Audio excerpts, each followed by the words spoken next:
할렐루야, 반갑습니다. 오늘도 온라인 TBC 성경 공부 함께 할 수 있게 되어 정말 감사드리고, 오늘 특별히 노래로 응답하는 하나님의 백성이란 주제로 시편과 아가서의 말씀을 같이 우리가 공부하기를 원합니다. 한번 같이 읽어봅시다. 제목입니다. 노래로 응답하는 하나님의 백성. 한 번 더 합시다. 노래로 응답하는 하나님의 백성. 이제 서론 부분 책을 펴시고 또 이 화면을 보시면 되겠습니다. 같이 한번 쭉 읽겠습니다. 시편은 하나님의 백성이 그들의 경건을 노래의 형식으로 표현한 것입니다. 하나님의 창조와 구원에 대한 응답으로 하나님께 노래한 내용이 시편입니다. 따라서 우리는 시편을 통하여 하나님의 백성이 어떠한 양식으로 그들의 경건과 신앙을 표현했는지 배우게 될 것입니다. 아가서는 구약 성경의 가장 아름다운 노래입니다. 특별히 남녀 간의 사랑을 묘사하고 있습니다. 여러분, 시편 1편을 암송하시는 분들도 있을 것입니다. 오늘 우리가 시편을 공부할 때 빼놓을 수 없는 시편의 서론이라고 할 수 있는 시편 1편을 함께 암송하는 마음으로 다 같이 1절로 6절까지를 함께 낭독하시겠습니다. 복 있는 사람은 악인들의 꾀를 따르지 아니하며 죄인들의 길에 서지 아니하며 오만한 자들의 자리에 앉지 아니하고 오직 여호와의 율법을 즐거워하여 그의 율법을 주야로 묵상하는도다.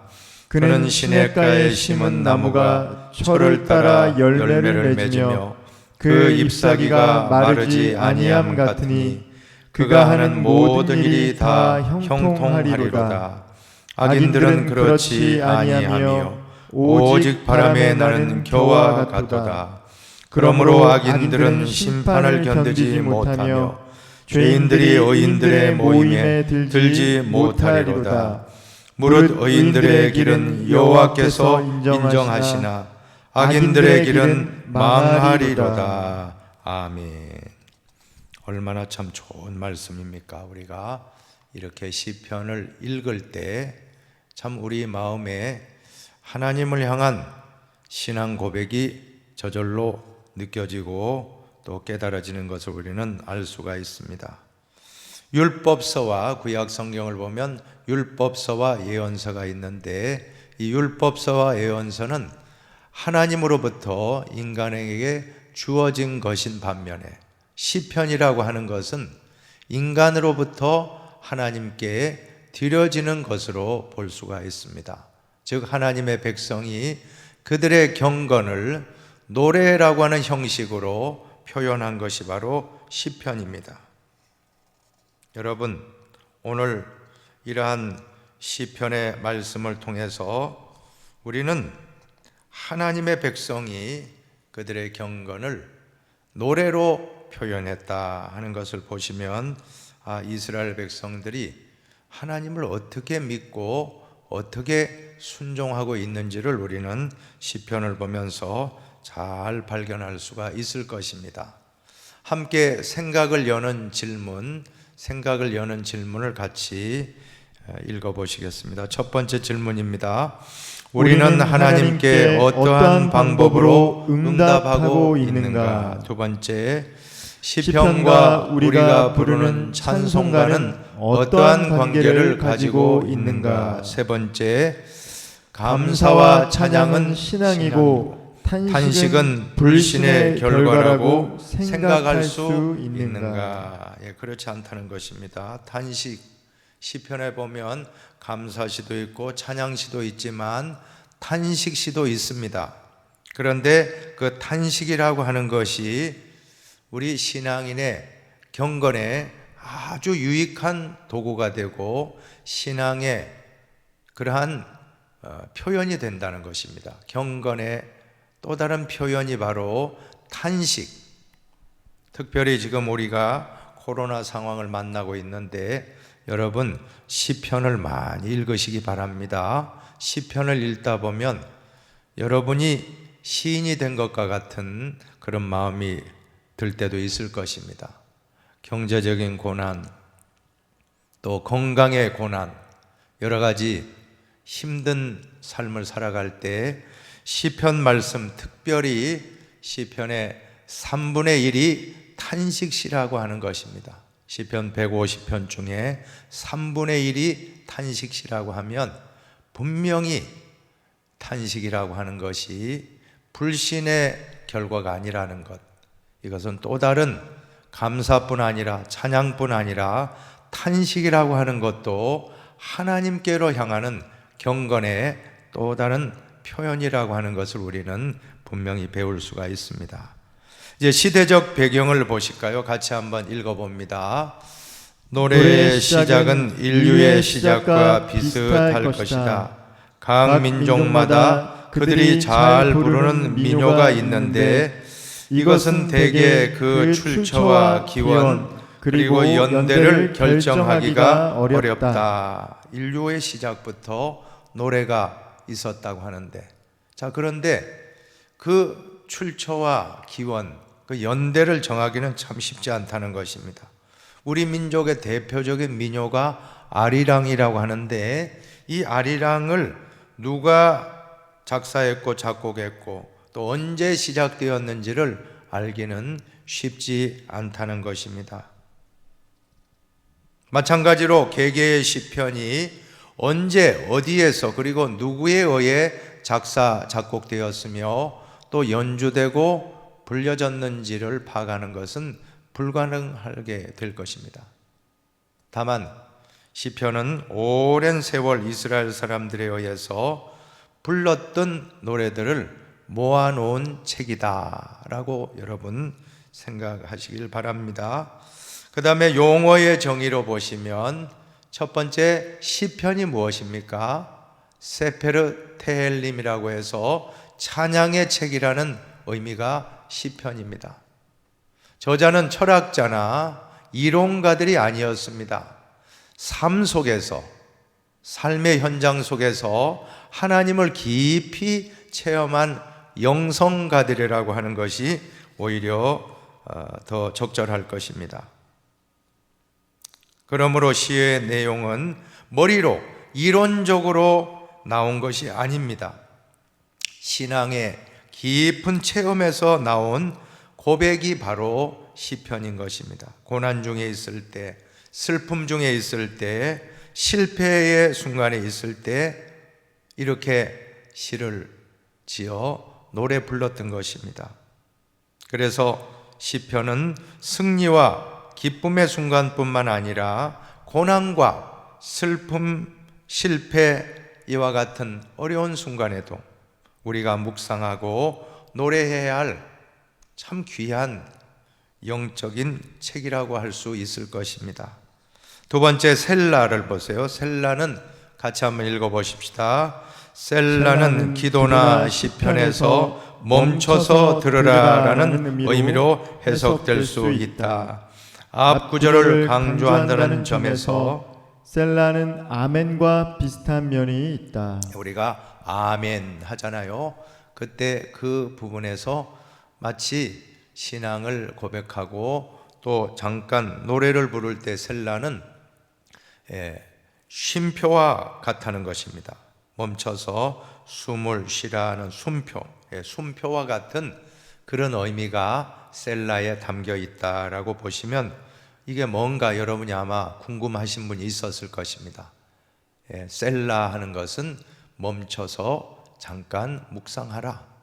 그리고 아멘 하는 그러한 앞부분을 아멘으로 화답하는 그런 의미, 또 잠깐 쉬었다가 다시 부르라는 음악 부호의 그런 의미도 있다는 것입니다. 특별히 시편은 내용적으로 5권의 책으로 나눠져 있습니다. 1장에서 1편에서 41편까지가 1권이고 42편부터 72편까지가 2권, 73편부터 89편이 3권, 90편에서 106편이 4권, 107편으로부터 마지막 150편까지가 5권으로, 크게 5권으로, 5권으로 분류할 수가 있습니다. 자, 이제 본문으로 들어가서 세 종류의 그런 시편을 우리가 묵상하기 원하는데, 첫 번째는 지혜자들의 노래입니다. 시편 1편입니다. 시편 1편은 시편 전체의 서시라고 할 수 있고, 시편 150편은 마지막 송령 끝부분에 해당된다라고 할 수 있는데, 이 시편 1편이 왜 중요합니까? 이 시편 1편은 시편 전체의 내용을 관통하는 골수와도 같은 중심 사상을 가지고 있다는 것입니다. 우리가 시편 1편을 잘 묵상하면 시편 전체를 꿰뚫고 있는 그러한 사상을 우리는 배울 수 있는데, 거기에 보시면 인생의 두 갈래 길이 나오지 않습니까? 문제는 이 두 갈래 길 앞에 우리는 항상 놓여 있다는 것입니다. 여러분, 행복의 길을 원하십니까? 불행의 길을 원하십니까? 의인의 길로 걸어가시기 원하십니까? 악인의 길로 가길 바랍니까? 문제는 어떻게 해야 복 있는 자가 되느냐 하는 것은 이 양갈래 길에 선택하는 데 있다라고 하는 것입니다. 사랑하는 여러분, 인생은 선택이라고 했습니다. 우리는 멸망의 길이 아니라 영생의 길로 선택하신 줄로 믿습니다. 진정 행복한 길로, 의인의 길로 이 자리에 나오신 줄로 믿습니다. 그래서 시편 1편을 보면 먼저 소극적인 방면에서 죄에 빠져들어가는 과정을 점층적으로 묘사하면서 하지 말아야 될 것, 첫 번째로 악인의 꾀, 악인들의 충고나 계획이나 가치관을 따르지 말라라고 강조하면서, 또 죄인들의 길에 서지 말라. 또 오만한 자라고 하면 자기의 부족을 느끼지 않고 하나님과 맞서는 교만한 자들입니다. 이러한 사람들의 자리에 앉지 말라. 여러분, 가만히 보시면 알 수 있죠. 점층적이지 않습니까?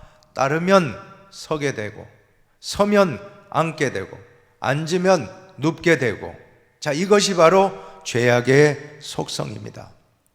우리가 죄악에 빠지지 않기 위해서는 무엇보다도 어떻게 해야 되겠습니까? 절대 가지 마십시오. 죄 근처에 자꾸 서성거리면 그 생각을 품으면 따라가게 돼 있고, 서게 되면 앉게 돼 있고, 앉게 돼 있으면 눕게 돼 있고, 죄를 짓게 돼 있는 것입니다. 아예 우리는 처음부터 죄에 대해서는 오히려 미련하시길 바랍니다. 악에 대해서는 미련하고 정말 선에 대해서는 지혜로우시기를 축원합니다. 그것이 소극적인 면에서 우리는 피할 때는 피해야 됩니다. 그 다음에 적극적인 면에서는 죄를 이기기 위해서 여호와 율법을 즐거워하여 그 율법을 주야로 묵상해야 된다는 것입니다. 하나님의 말씀 속에서 기쁨을 찾고, 하나님의 말씀을 자기의 연인과 같이 밤낮으로 생각하고, 그 말씀을 되새기며 사는 사람이 바로 진정한 지혜자요 복 있는 자라고 하는 것입니다. 여러분, 예전에 연애할 때 우리 배우자와 연애할 때를 한번 떠올려 보시기 바랍니다. 한 번 보고 두 번 보고 또 자꾸만 보고 싶어지는 것이 그 당시 아닙니까? 자, 그러니 결혼하게 되었고, 그러니 우리가 가정을 이루고 지금까지 살게 된 것입니다. 하나님 말씀을 마치 연인과 같이 그렇게 가까이 하고 즐거워하고 또 묵상한다는 것은 되새김질하는 것입니다. 자, 그렇게 한다는 것이 가장 복 있는 성도의 모습이라고 하는 것입니다. 이런 사람은 늘 푸르른 신앙입니다. 그래서 하는 일마다 하나도 막히지 아니하고 만사가 형통하게 된다는 것입니다. 이와 반대로 악인의 삶은 바람에 나는 겨와 같아서 안정되지 못하고 알찬 생활을 할 수 없고, 바람이 불면 어떻게 돼요? 껍데기는 다, 겨는 날아갑니다. 흔적도 없이 사라집니다. 자, 오늘 우리는 이러한 악인의 삶이 아니라 진정 우리 모두가 하나님이 기뻐하시는 의인의 삶, 복 있는 자의 삶을 꼭 살아가시기를 진심으로 축원드립니다. 그리고 그 사람은 시냇가에 심은 나무와 같다라고 했어요. 여러분, 중동 지방은 사막 지역입니다. 물이 없어요. 나무가 시냇가에, 물가에 심겨진 나무는 항상 수분이 충만하고, 그래서 가지도 푸르고 잎사귀도 푸르고 열매도 주렁주렁 맺지만, 물로부터 멀리 떨어져 광야에 있다라고 해보세요. 그런 나무는 흉측하게 되고 금방 메마르게 되고 열매 맺기가 어렵다라고 하는 것입니다.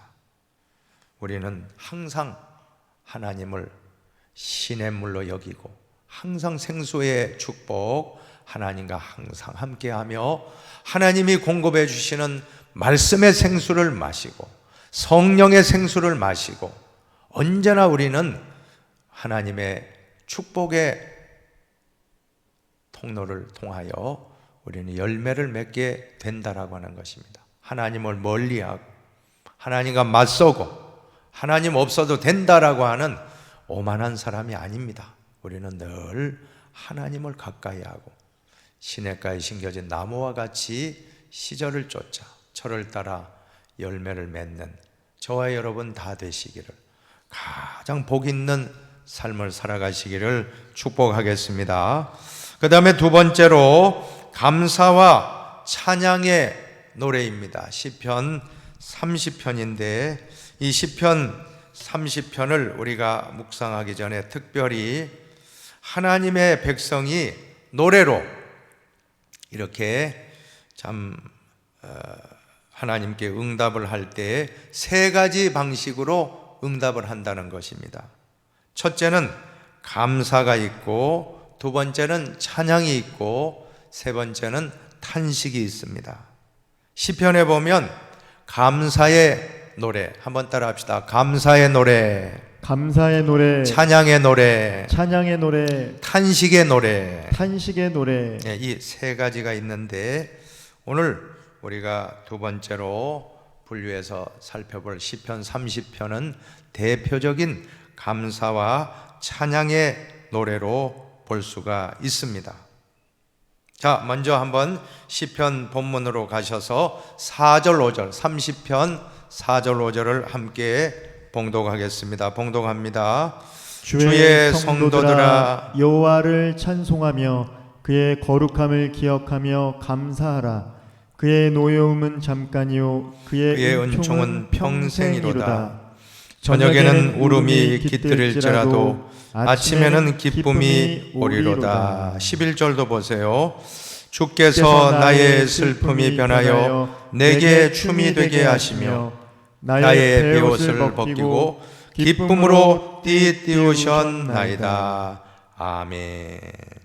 자, 오늘 이 고백을 자세히 보시면 시편 30편 그 말씀의 핵심은 이 시인이 경험한 하나님, 그는 전반부에 보면 많은 고난과 역경을 겪었음을 알 수가 있습니다. 그럼에도 불구하고 그 모든 것을 극복하게 해주신 하나님께 감사와 찬양을 드리는 것입니다. 얼마나 아름다운 고백입니까? 신앙인의 1차적인 감사는 자기의 역경을 하나님께서 극복하게 하셨다는 것을 인정하는 데서부터 시작되었다는 것입니다. 지나간 과거를 기억하고 그 과거에 있었던 고난을 하나님의 은혜로 극복하게 되었음을 깨닫게 될 때 찬송하지 아니할 수가 없다라고 하는 것입니다. 여러분, 오늘 우리도 지금 우리가 당하고 있는 인생의 고난의 문제가 무엇입니까? 질병입니까? 아니면 경제적인 고통입니까? 아니면 어떠한 어려움을 겪고 계십니까? 자, 이러한 고난을 통해서 하나님이 우리를 도와주시고 하나님이 우리를 살려주시고 병을 고쳐주시고 또 문제를 해결해 주시고 기적과 같이 홍해를 갈라주시고 여리고의 장벽을 무너뜨려 주신 것을 시인들은 하나님께 감사와 찬양을 하는 것입니다. 그래서 예언서나 율법서와 달리 하나님의 말씀이 예언서와 율법서는 하나님이 하신 것이라고 하면, 이 시편이라고 하는 것은 우리 인간편에서 우리 신앙인들이 하나님을 경험한 것을 노래로, 아름다운 노래로 표현하고 있다는 것이 얼마나 참 귀한 말씀입니까? 여러분, 시편을 많이 읽으시기 바랍니다. 시편은 정말 은혜로워요. 저도 참 시편 말씀이 성경에서 참 읽을 때마다 항상 은혜를 많이 받습니다. 이 코로나의 어려운 난관, 가정의 고난의 문제 있을 때 조용히 시편 말씀을 묵상해 보시기 바랍니다. 묵상하다 보면 한 가지 깨닫는 게 있을 것입니다. 아하, 이 시인의 고백이 나의 고백이구나. 이 시인의 심정이 나의 심정이구나. 특별히 세 번째로 이제 나오는 이 말씀, 참 기도와 탄식의 노래는 특별히 구구절절이 나를 향한 말씀이구나 하는 것을 우리가 깨닫게 돼요. 이 고백은 나의 고백이구나. 여러분, 이스라엘 백성들은 탄식함으로 하나님께 그들의 경건을 표현했던 것입니다. 감사와 찬양뿐만이 아닙니다. 탄식도 하나님께 응답하는 중요한 시인의 양식 중에 하나라는 것입니다. 탄식의 노래, 아까도 말씀드렸죠. 시편 전체의 3분의 1을 차지할 만큼 이 시편에서 중요한 비중이 있는 말씀이 바로 탄식시입니다. 시편과 13편이 대표적인 탄식시인데, 여러분 한번 시편 13편 1절과 2절을 함께 낭독해 보시면 좋을 것 같아요. 탄식하는 그 시예요. 한번 같이 읽어보십시다. 여호와여, 어느 때까지니까 나를 영원히 잊으시나이까? 주의 얼굴을 나에게서 어느 때까지 숨기시겠나이까? 나의 영혼이 번민하고 종일토록 마음에 근심하기를 어느 때까지 하오며 내 원수가 나를 치며 자랑하기를 어느 때까지 하리까? 보세요. 어느 때까지입니까? 탄식하잖아요. 이 코로나 어느 때까지입니까? 지금 1년, 2년, 아니 3년째 보니까 유럽의 백신 접종 70%에 거의 다 하고, 이제는 위드 코로나라고 운동장에서도 마스크 벗고 막 응원하고 하는데, 지금 영국 같은 데는 또 4만 명, 5만 명 확진자가 나타나고, 그렇다고 할 때 만만한 게 아닙니다. 우리나라도 이제 위드 코로나 정책을 시행하고 있지만 방심할 것은 아니라는 것입니다. 다시 유럽이 진원지가 되고 있다고 하지 않습니까? 다시금 또 확산이 되니, 이야, 이거 보통이 아니에요. 어느 때까지입니까? 어느 때까지입니까? 우리가 이 시인의 고백이 바로 지금 우리의 고백이라고 할 때 이 시편 말씀은 참 우리에게 간절히 와닿고 이 말씀이 나의 말씀임을 깨달을 때가 많다는 것입니다. 여러분, 이러한 탄식이 여러분은 어떻게 생각하십니까? 이 탄식이 과연 성경적이라고 생각하십니까? 경건한 사람은 탄식도 하지 말고 거룩하게 있어야 된다. 입 다물고 인내하면서 꼭 참아야지. 왜 불평했어? 여러분 그런 생각 갖지는 않았습니까? 영국의 유명한 문학가요, 기독교 변증가였던 C.S. 루이스라고 하는 분이 바로 그 생각을 가졌던 것입니다. 그가 성경을 읽다가 기독교에 귀의하여 성경을 읽기 시작했는데, 특별히 시편 말씀을 읽다가 그냥 성경을 읽지 않고 덮어버렸다는 것입니다. 아니, 어떻게 거룩한 성경 속에 이런 내용들이 있는가? 아름다울 것으로 기대했던 시편 속에 탄식의 소리, 불평의 언어로 가득 차 있는 걸 보면서 회의가 들었다는 것입니다. 그러다가 루이스는 좀 더 성경을 읽고 묵상하고 공부하면서 깊은 깨달음을 얻었습니다. 그것은 성경은 인간의 감정에 솔직한 책이라고 하는 것입니다. 더 나아가서 하나님은 인간들이 누군가를 저주하고 원망하는 마음까지로도 다 받아주시는 분이 하나님이시다. 하나님은 당신의 자녀들이 불평하고 좌절하고 감정을 쏟아붓는 것조차도 넉넉히 들어주시고 받아주시는 분이라는 것을 깨닫고, 성경은 진리의 책이구나.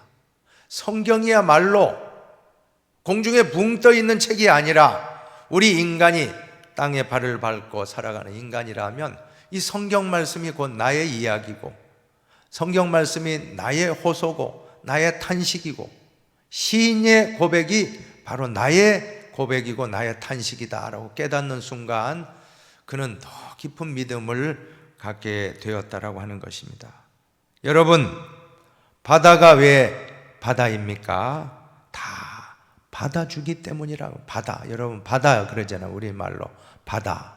바다는 다 받아준다는, 온갖 쓰레기 같은 거, 그죠? 비가 한번 다, 장마철에 비가 오면, 홍수가 나면 그 모든 온갖 쓰레기 바다로 또 다 들어오잖아요, 그죠?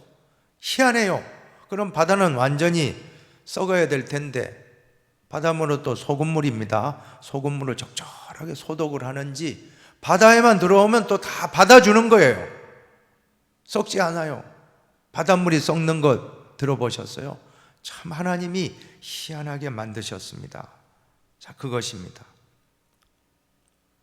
우리가 과거에 많이 불렀던 찬송가, 복음송, 내게 바다 같은 사랑, 내게 바다 같은 사랑, 내게 바다 같은 사랑 넘치네 할렐루야. 여러분, 바다 같은 사랑, 하나님은 모든 걸 다 받아주시는, 바다와 같이 받아준다는 게 바다라고 하니까 다 받아주시고, 우리의 모든 허물까지도, 우리의 불평까지도, 좌절까지도, 탄식까지도, 심지어 우리의 신음소리까지도 다 받아주신다라고 하는 것입니다.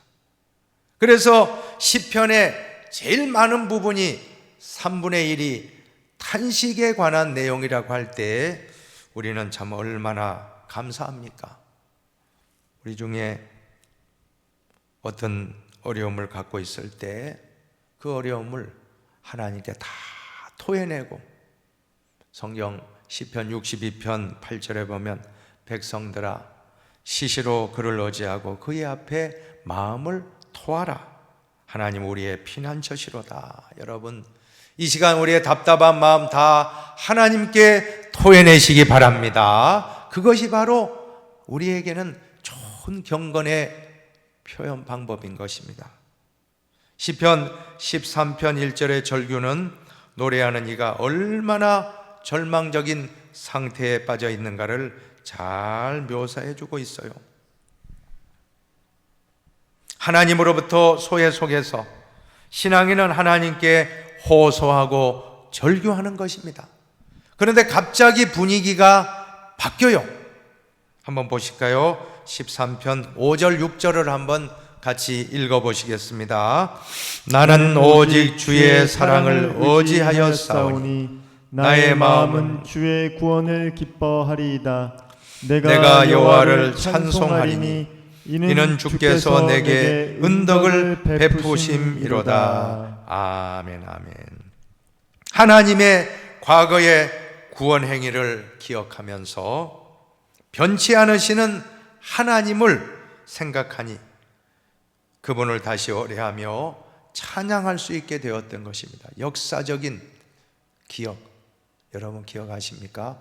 Historical remembrance, 역사적인 기억. 하나님의 구원의 행위, 과거를 기억하며 변치 않으시는 하나님을 생각하니까 탄식이 나왔다가도 다시금 하나님을 찬양하게 되었던 것입니다. 그래서 시편을 보면 한 가지 특별한 그러한 참 흐름을 발견하게 되는데, 처음에는 막 원망해요. 시인이 막, 다윗도 막 어느 때까지입니까 하고 막 원망하거든요. 그러다가 마지막에 가면 하나님을 의지하고 찬양하니 하나이다. 마지막은 꼭 찬송으로 마치고 있다는 것입니다.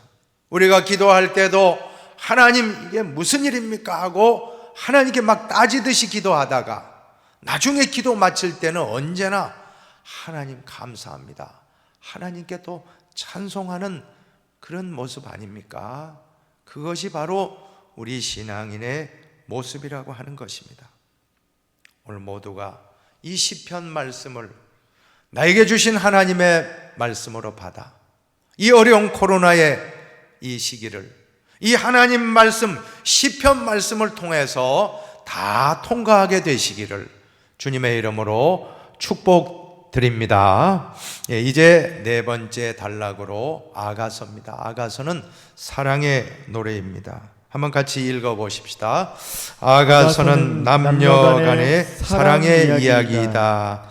남자와 여자가 사랑을 하며 서로의 육체의 아름다움에 감탄하는 것은 부정적인 행위이거나 추한 행동이 결코 아니다.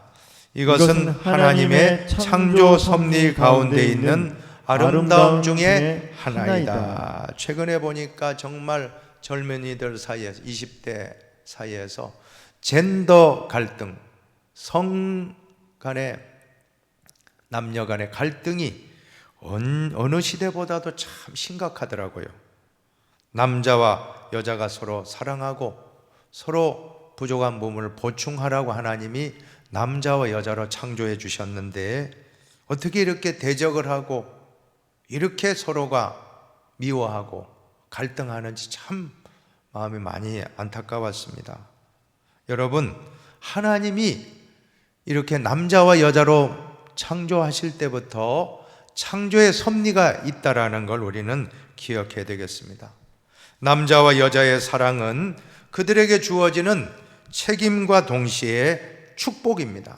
그것은 곧 생육하고 번성하며 땅에 충만하라라고 하는 위탁이 수행되는 통로가 되고 있다는 것입니다. 남녀 간의 이야기가 거룩한 것이기 때문에 하나님은 하나님과 백성 사이의 관계를, 이스라엘과의 관계를 이렇게 많이 비유적으로 표현하고 있다는 것입니다. 대표적인 책이 호세아서에 보면 타락한 아내, 호세아가 타락한 아내 고멜을 데리고 오라. 이건 뭘 의미합니까? 음란하고 방탕한 그러한 창녀 고멜을 버리지 않으십니다. 버리지 않고 호세아에게 다시 가서 찾아와라. 참 호세아도 얼마나 괴로웠겠습니까? 그런데 그가 이제 깨달은 거예요. 아하, 하나님을 떠나서 우상을 숭배하고 영적인 음행을 한 이스라엘 백성을 하나님이 결코 버리지 않고 다시금 회복시키시는구나. 또 찾아와서 사랑으로 자비를 베풀어 주신 분이 하나님이시다라는 것을 호세아가 깨달았던 것입니다. 즉 하나님과 이스라엘 백성 사이의 관계가 바로 부부 관계로, 남편과 아내의 관계로 은유적으로 표현되고 있다는 것입니다. 신약에 보세요. 신약에서는 같이 한번 읽어봅시다. 신약에서는 그리스도와 교회와의 관계가 신랑과 신부로 비유되고 있다.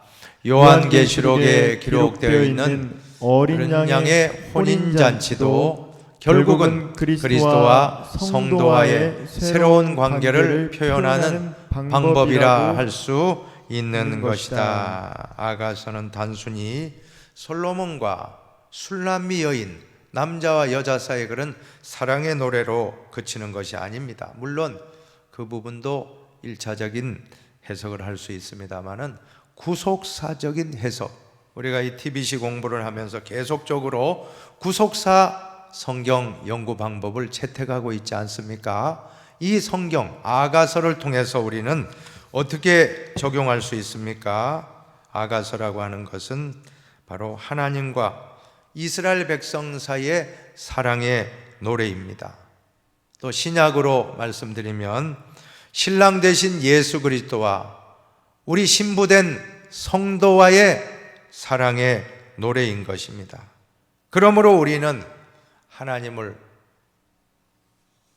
그리스도를 우리의 신랑으로 모시고 우리는 거룩한 신부로서 항상 정결한 삶을 살아가며 저 천국까지 끝까지 승리하게 될 수 있다는 것입니다.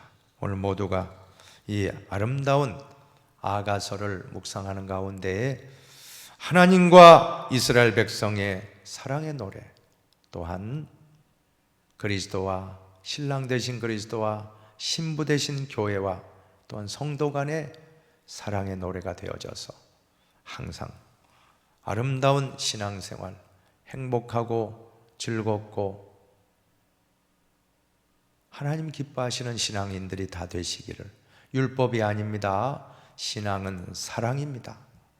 한번 따라합시다. 율법이 아니라 사랑이다. 율법이 아니라 사랑이다. 우리가 교회 나오고 이 지금 TBC 성경 공부하는 것도 율법으로 요거 안 하면 하나님이 벌 준다, 그런 생각으로 공부한다면 얼마나 괴로워요. 그게 아닙니다. 너무 좋아서 성경 공부하는 것이 기쁘고, 교회 나와서 예배 드리는 게 기쁘고, 봉사하는 것이 기쁘고, 이게 사랑이거든요. 하나님을 사랑하면, 그 사랑으로 신앙생활하면 우리는 좋은 행복한 신앙생활이 됩니다. 사랑 없이 율법적으로 신앙생활하면 우리의 신앙생활은 바리새인이 되고 딱딱해지고 경직되고 불행해집니다. 우리 힌돌 성도님들은 사랑이 제일이다 하는 걸 믿고 사랑으로 신앙생활 하시기를 축복합니다. 이제 신학적인 의미를 살펴보겠습니다. 제일 첫 번째 같이 읽습니다. 삶의 중심, 그리고 역사와 모든 피조 세계의 중심은 야훼 하나님이시다. 한 번 더 읽읍시다. 삶의 중심, 그리고 역사와 모든 피조 세계의 중심은 야훼 하나님이시다. 예, 그렇습니다. 하나님께서 우리 인간뿐만 아니라 모든 역사와 피조 세계, 자연 만물, 우주 만물까지 다 다스리고 계시는 것입니다. 그렇기 때문에 그분께 기도하고 찬양 올리는 것입니다. 감사하는 것입니다. 때로는 탄식도 하는 것입니다. 이제 두 번째도 보십시다. 두 번째, 예배는 삶과 역사 속에 임재하시는 하나님의 구원을 감사하는 행위이며 동시에 하나님의 주권적 통치와 그의 구원을 세계 속에 증언하는 선교적 사건이어야 한다. 예, 정말 예배라고 하는 것이 얼마나 귀합니까? 그런데 과거에 구약시대 이스라엘 백성은 이 성전에서 예배 드릴 때 이 찬송시 시편으로 예배를 드렸습니다. 그리고 포로기 이후에는 회당에서 이 시편으로 노래 부르며 예배 드렸다라고 알려지고 있습니다. 오늘 우리도 예배 드릴 때 찬송이 빠지지 않죠? 찬송 없는 예배는 있을 수 없습니다. 이 찬송이라고 하는 것은 얼마나 참 귀한 모습입니까? 예배에 있어서 하나님을 찬송하고 하나님이 역사하신 그러한 구원 행위를 감사하며 하나님을 높이고 찬양하는 것은 가장 귀한 예배의 모습인 것입니다. 자, 그런데 이러한 것은 단순히 예배 자리에서만 아니고 삶의 자리에까지 나아가야만이 된다라고 하는 것입니다. 그것을 세계 속에서 증언하는 선교적 사건이 되어야 한다는 것은 무슨 의미입니까?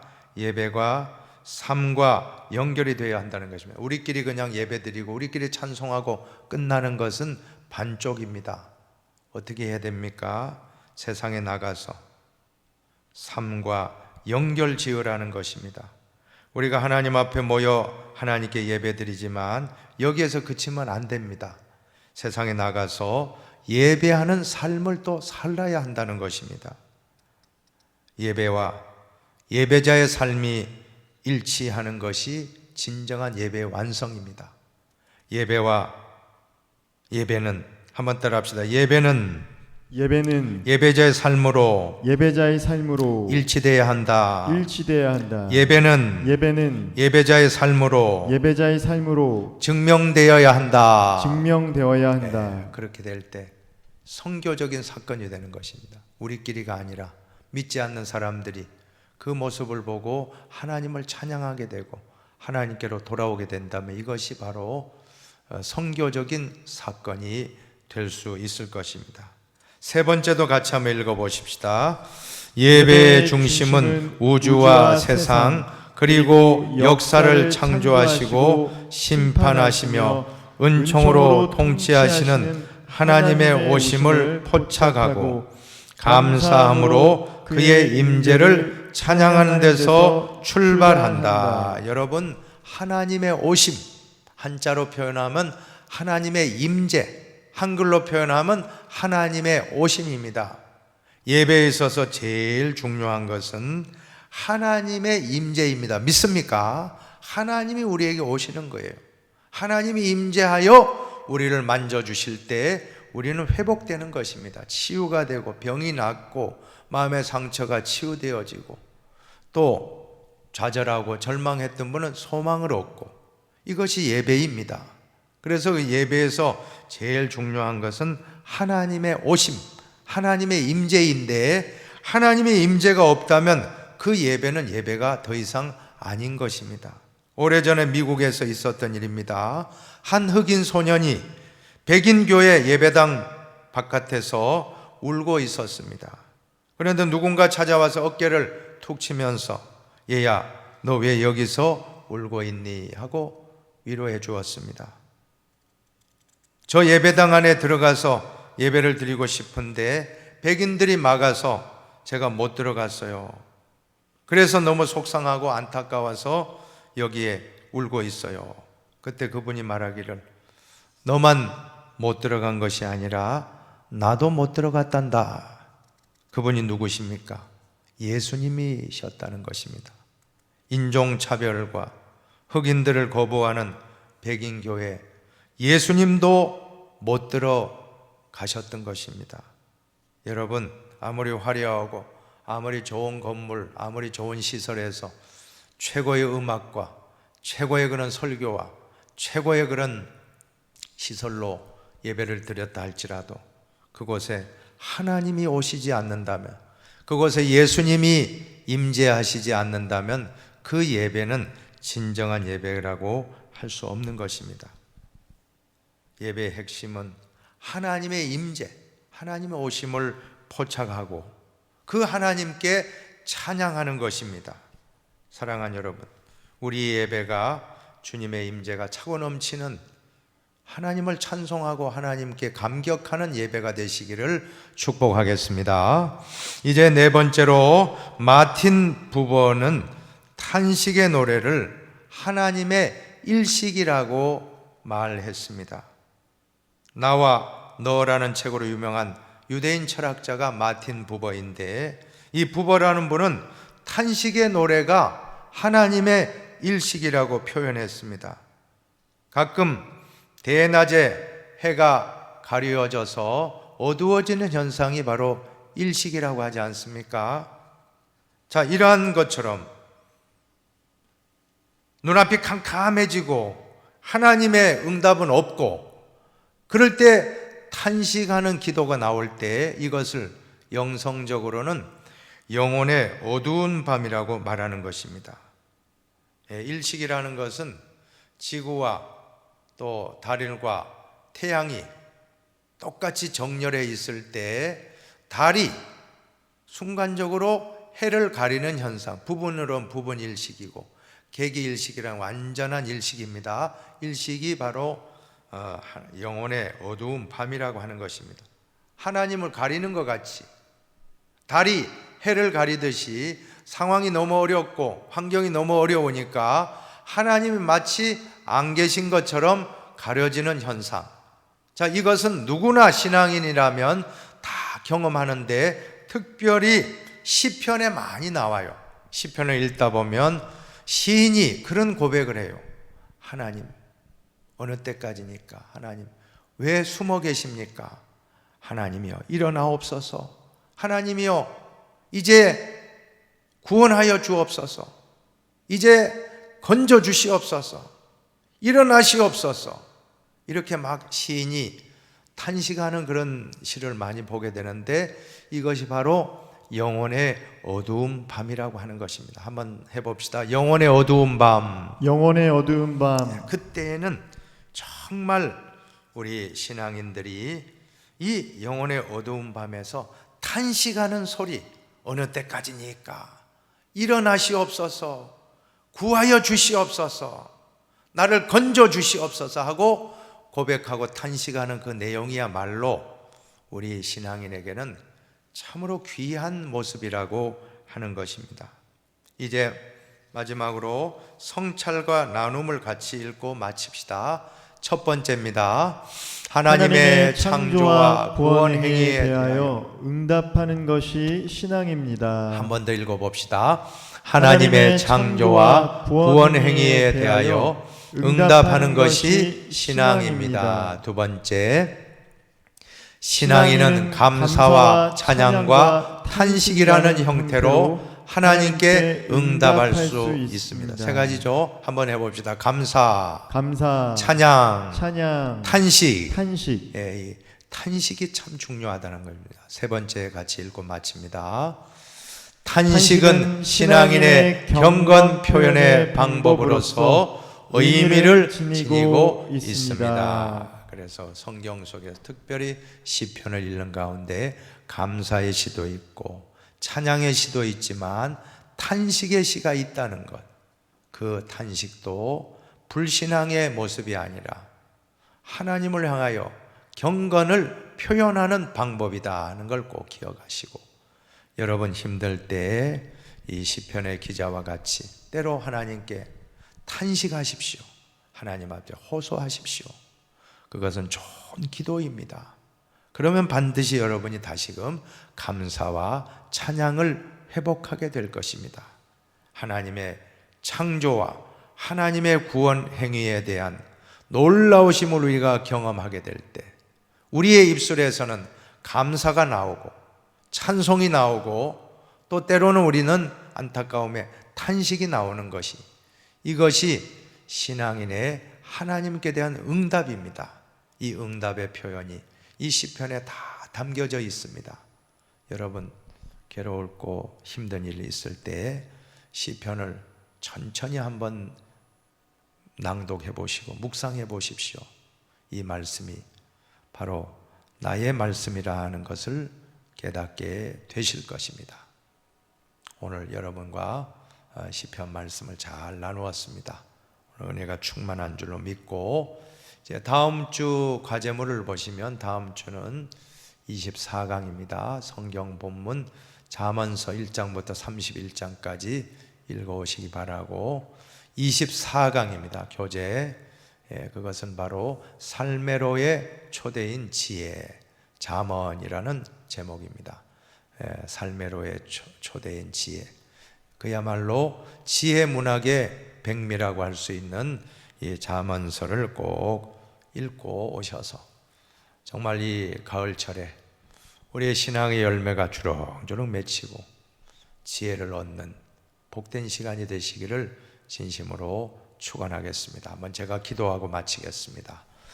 사랑의 하나님 감사합니다. 오늘 이렇게 시편의 말씀을 통해서 하나님의 백성들이 하나님의 창조와 하나님의 구원 행위를 자각하고 그 구원 행위와 하나님의 도우심을 향하여 응답하며 때로는 감사로 올려드리고 감사의 노래로, 때로는 찬송의 노래로, 때로는 탄식의 노래로 하나님께 호소할 때 하나님께서 우리를 만나주시고 하나님께서 우리를 회복시켜 주시고 모든 것을 새롭게 해주심을 이 시편 말씀을 통해서 깨닫게 하심을 감사합니다. 또 나아가서를 통해서 하나님과 이스라엘 백성들의 사랑의 관계, 오늘 우리 그리스도인들이 신랑 되신 그리스도와 사랑으로 하나 되어져서 이 험난한 세상을 사랑으로 이겨내고 행복한 신앙생활을 할 수 있도록 율법적 신앙생활을 하지 말고 사랑으로 우리 신앙생활을 승리케 하여 주시옵소서. 계속되는 TBC 온라인 TBC 성경 공부 과정을 통하여 우리 신앙이 더 성숙하고 우리 신앙이 더 정립되고 우리 신앙이 더 굳건해지고 이 코로나의 어려움 속에서도 믿음을 굳게 지키는 흰돌교회 성도님들 다 되게 하여 주시옵소서. 감사하며 축복하며 예수님의 이름으로 기도하옵나이다.